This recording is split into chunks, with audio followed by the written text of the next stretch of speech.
అందరికీ నమస్కారం అండి. ఈ ప్రపంచానికి మనం పరిచయం అవ్వడానికి కారణం తల్లిదండ్రులు. వారి సేవను మించిన పవిత్ర కార్యం వేరేదీ లేదు. సాక్షాత్ శ్రీరాముడు, శ్రీకృష్ణుడు తమ తొలి ప్రాధాన్యం తల్లిదండ్రులకే ఇచ్చారు. మాతృదేవోభవ, పితృదేవోభవ అన్న ఉపనిషత్తు వాక్యాలు ఎంతో వివరిస్తున్నాయి. కన్నవారు సంతృప్తిగా ఉన్నప్పుడే మన పూజలు, పుణ్యతీర్థయాత్రలు సార్థకమవుతాయనేవారు పరమహంస గారు. ఆయన తన వద్దకు వచ్చే భక్తులను, శిష్యులను వారి తల్లిదండ్రుల వివరాలు అడిగి తెలుసుకునేవారు. మీరు వారిని చక్కగా చూసుకుంటున్నారా అని వాకప్ చేసేవారు.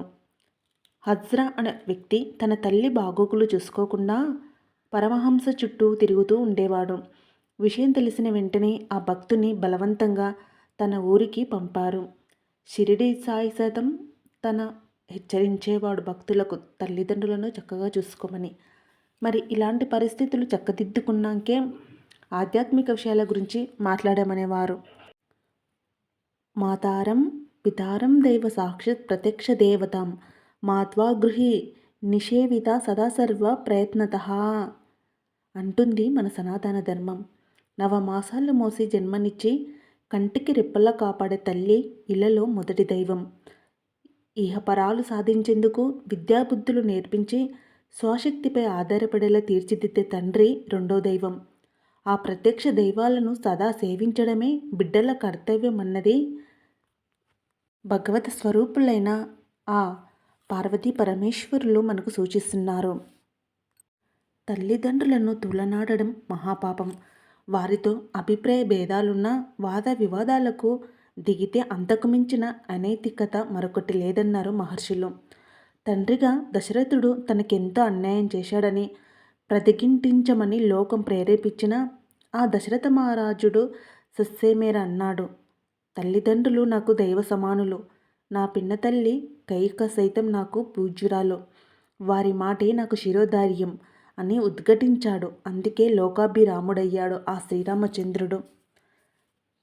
కంసుడి చెరసాల నుంచి దేవకి వసుదేవులను విడిపించిన తర్వాత బలరామకృష్ణులు వారి పాదాభివందన చేశారు. మేము ఇన్నాళ్ళు మీ ప్రేమ ఆప్యాయతలను పొందే అదృష్టానికి నోచుకోలేదు.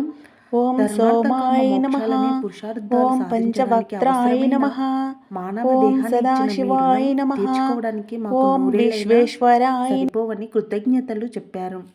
శ్రీకృష్ణుడు రేపల్లెల్లో తనను పెంచి పెద్ద చేసిన నందుడు యశోదలపైన అపారమైన ప్రేమాభిమానాలను చాటుకున్నాడు. ఇలా అవతార పురుషులు సైతం తల్లిదండ్రులకు మహోన్నతమైన స్థానాన్నిచ్చారు. కన్నవారిని ఆదరిస్తే ఆ భగవంతుని ఆరాధించినట్లే అని నిరూపించారు. కన్నవారిని సేవించడం కైవల్యాన్ని పొందిన శ్రావణుడి లాంటి పాత్రను ప్రపంచ ఆధ్యాత్మిక సరస్వతుల్లో ఎక్కడ దర్శించలేం. అందులైన తల్లిదండ్రులను కావడిలో మోసుకొని అతడు తీర్థయాత్రలు చేయించాడు. తాను జీవితంలో ఎలాంటి కఠినమైన ఆధ్యాత్మిక సాధనాలు చేయకున్నా కేవలం ఈ ఒక్క సేవే అతని జన్మను ధన్యం చేసింది. శ్రవణుడి అడుగుజాడలో నడుస్తూ కన్నవారిని కంటికి రెప్పల్లా కాపాడుకుంటున్న బిడ్డల గురించి సామాజిక మాధ్యమాలలో తరచూ చూస్తుంటాం. అలాంటి వారు ప్రతి ఒక్కరికి స్ఫూర్తి ప్రదాతలు.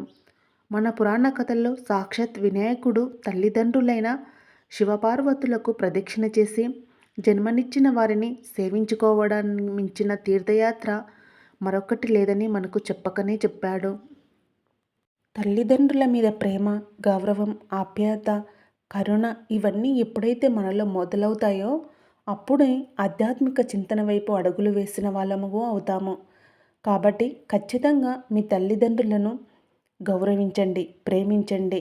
ఈ ప్రపంచంలో మనకు కనిపించే దైవాలు ఎవరన్నా ఉన్నారా అంటే కేవలం మనకు జన్మనిచ్చిన తల్లిదండ్రులు.